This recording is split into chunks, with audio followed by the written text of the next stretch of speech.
What's up and welcome back. I'm John Stark from BackToMovieGuy.com and I'm still going after Tubi.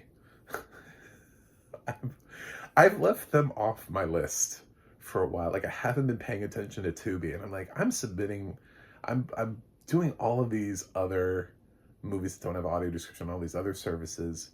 Why am I letting Tubi off the hook? Tubi's been around for a while now. This is Crescent City. So it does not have audio description. Tubi could be doing more audio description, and that's what I'm trying to get at here. Is they have a feature where you can actually filter out audio described titles, and that list has been about the same number since they launched. It maybe has grown slightly by like 20, but it's basically been like the same amount of content. It's almost like they're trying to maintain like the same, which is not should not be the goal, is to maintain, 200-ish titles, you know, and like grow, dude. Everybody else is growing. Like all the other, even if they're doing it slowly, they're still growing. Peacock is growing at a very slow rate, but at least they're growing content. Yeah, Tubi just isn't interested in growing. And sure, a lot of content comes in and out and it's licensed, but at the same time, a lot of that licensed content has audio description. They're just not bothering to get. So I know that they're, uh, a fast channel and we're not paying for anything, but we're giving them our time with you know, the reason this model works is because of advertising, because this is the one service where you're guaranteed to watch commercials, which is why it's the most successful fast channel. Um, and why you've heard of Tubi, and why there are Tubi originals. Arguably downstream from that Roku, obviously, when people realize that you can watch Roku without necessarily having a Roku device, I think Roku comes along right below that, and Pluto uh, also has a fast channel. It's weird how Crackle used to have such a hard footing in this medium, but feels like Crackle, like just nobody, just I don't even know it's on Crackle anymore. Last time I tried Crackle, the app wasn't accessible, so I wasn't really able to navigate it. Um, so Tubi's leading the way, and they're leading the way with a Terrence Howard, Eastside Morales, Alec Baldwin serial killer thriller. The last movie I watched on Tubi was a serial killer thriller called Boneyard with Mel Gibson and 50 Cent. So I guess this is a thing now. This is what they pick up is serial killer thrillers starring actors who should be in better movies. um, you could argue that Isai has never really been a big enough name to warrant necessarily not being in Crescent City, and I would second that, except for the fact that he just was the villain in Mission Impossible, so he should be living his best life right now. Isai's been around for a while, and Isai 10 years ago, I would have said, sure. But did he not get a career spike coming out of Dead Reckoning? Anyway, um, you also, I know Alec Baldwin, there's like a weird vibe with, do we watch Alec Baldwin things now? What do we do? How do you feel about him politically? How do you feel about his case? All those sort of things. And maybe that's why Crescent City, maybe all he can get are films like Crescent City right now. Honestly, even the film that he shot, Rust, he was in it with Jensen Ackles. Does Jensen Ackles like land a whole lot of theatrical titles for you? I hate to say it, but Helena died for a Tubi original, basically. That movie was headed nowhere. Rust has had so much publicity, but that movie was never going to get a wide release. We were never getting a Jensen Ackles, Alec Baldwin movie into like 2,500 plus screens. That was never going to happen. So, the tragedy runs deeper when you think about it that way. And Terrence Howard has that history of being a pain in the ass to work with. And when he's not working with Taraji P. Henson, he doesn't seem to be able to get roles of like consequence. It's like somebody has to stand up for him. Somebody of a bigger name has to actually stand up for Terence to get him involved in projects. Like he had a bit of a reputation heading into Empire, but Taraji fought for him and got him cast in Empire as Lucius, which was a boost to his career. But yeah, there are enough stories about working with Terrence Howard that make me believe that all he can get are movies like Crescent City. But he's, you know, I mean, he should be in better movies. You know what I'm saying? Like, but then again, so should have Mel Gibson. The sad fact is that this is what these actors are relegated to, are these shitty titles. This one isn't that bad. It just needs audio description because, like, there are some scenes in here where I don't understand what's happening. Because there's a serial killer that's walking around. I think there's a scene where, like, some girl was attacked, and I was like, I don't know what's happening. There's another scene where they find, like, a decapitated head, but I don't know what it is. It's one of those scenes where everybody just stands around, and you can hear, like, the moment's intense, and there's some flies, and I'm like, what is it? What's happening? It takes a while for the dialogue before somebody actually uses the term decapitated head, and I was like, oh, that's what that was. Okay. So, like, it's not the most rewarding experience in the world. Not really a spoiler because I didn't tell you any I gave no context to either of those, by the way. So, in terms of like the movie, I thought the three actors listed did solid work. Obviously, they've all been better before. Alex's character is really written poorly. He's like in charge, and like, there are some choices that this writer made for this movie that are just like, now I understand why this is on Tubi. Like, at one point, Terrence is the main suspect, and he's like, Chief, you know me. You know me. Just give me a couple hours to clear my name. Just a couple of hours. And he's like literally right now the prime suspect of being a serial killer in the killings of multiple women. And his chief is like, all right, you have 3 hours. It's like, what, what? You're gonna let him go? What is happening? This movie also has one of those, like, long-ass monologue things that when the villain is revealed, like, when the killer's revealed, they have to talk to you for, like, 10 fucking minutes to explain how they are the killer. They're like, actually, what happened is back in the beginning, see, what you missed was this. You know, like the world's worst Bond villain when they have the hero and they're like, I'm gonna explain it all to you before I kill you. Just because of mind fuckery. It has one of those, and it's so painful. It's so long.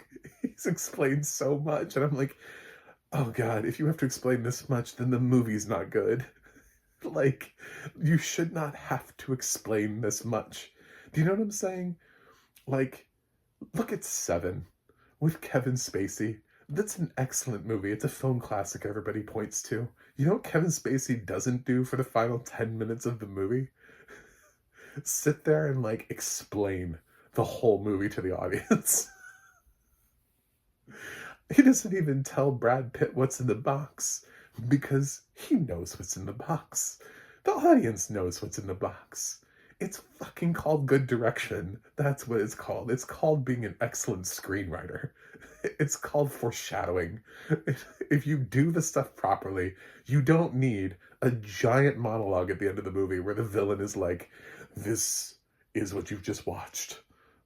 I'm going to recap it for you and explain why I was the killer. I also had such a problem with, it's such a weird thing, but they have a female in here. And also, I love the fact, I have to say, I love the fact that now that I'm seeing these Tubi these Tubi movies that are getting relegated to Tubi, they can go nowhere else. They all seem to lack, like, a female who's hit rock bottom. So they're all, like, younger actresses that maybe floated around in TV, like, Boneyard was Nora Zahedner. I don't even know the actress in this.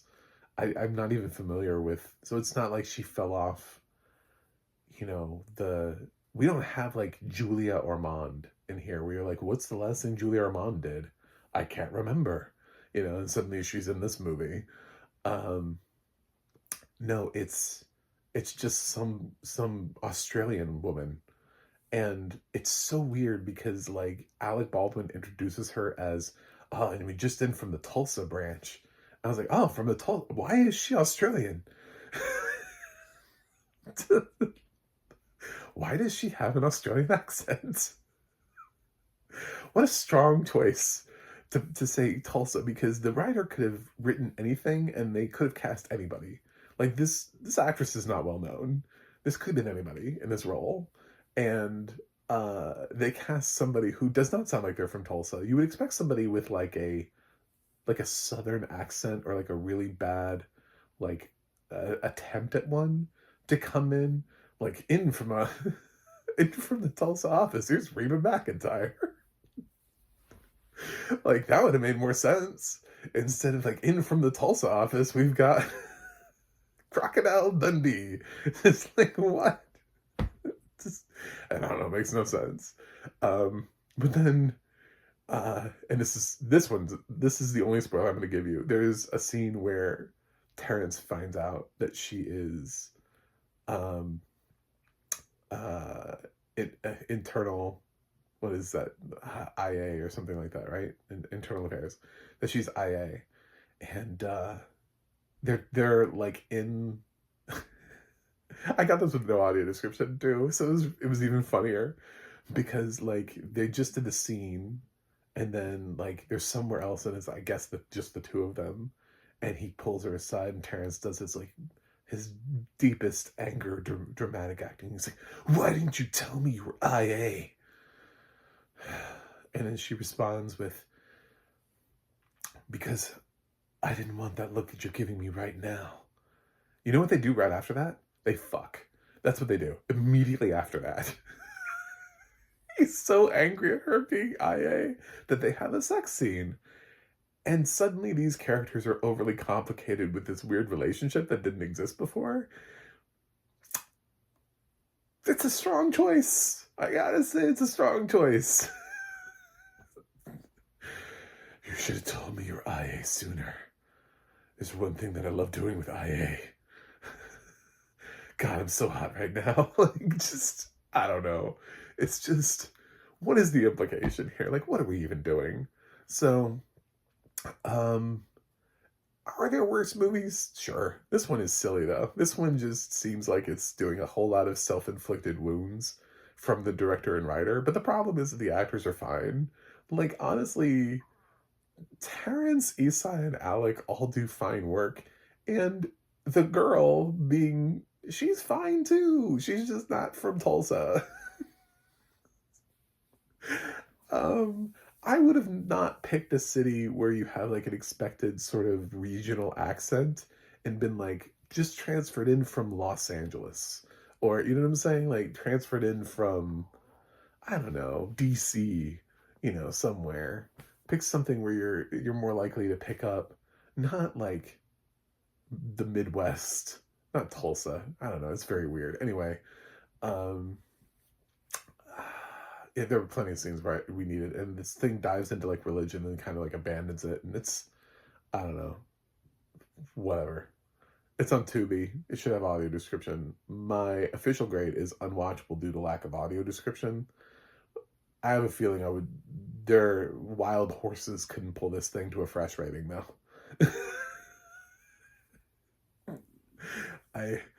This could have my favorite audio description writer and my favorite audio description narrator, and I don't see how this could possibly fix all of the gaping plot holes that I think are here, and things that make no sense to carry this to a fresh rating. So it has like a 3.9 on IMDb. I'm not gonna unvalidate that. I see it. I still think with the way that we have limited series, like sort of prevalent, and Netflix is doing these original movies that have a little bit more budget to them. Some of them are not bad, some of them are fine. I still think that these actors could be in those movies. You know what I'm saying? Like Terrence Howard was just in Fight Night, and he's pretty good in that, along with Samuel L. Jackson and Kevin Hart. So he was fine. He was not the lead, but in the few episodes that had audio description, I thought he was fine. So it's not like he's completely fallen off the radar. Like I said, Isai is, I think he's still going to be the villain in the final Reckoning. So I don't know why he's not getting better offers. I kind of understand the Alec Baldwin thing. He may need to just be doing shitty movies for a while, or forever. I don't know. He could stand to use like a TV series again, like 30 Rock. That's what he needs. He needs another 30 Rock. He can't just, his whole career cannot just keep being saved by him appearing randomly on Saturday Night Live. But anyway, that's it. Thanks for watching. Thanks for subscribing, and I'll see you guys on the other side.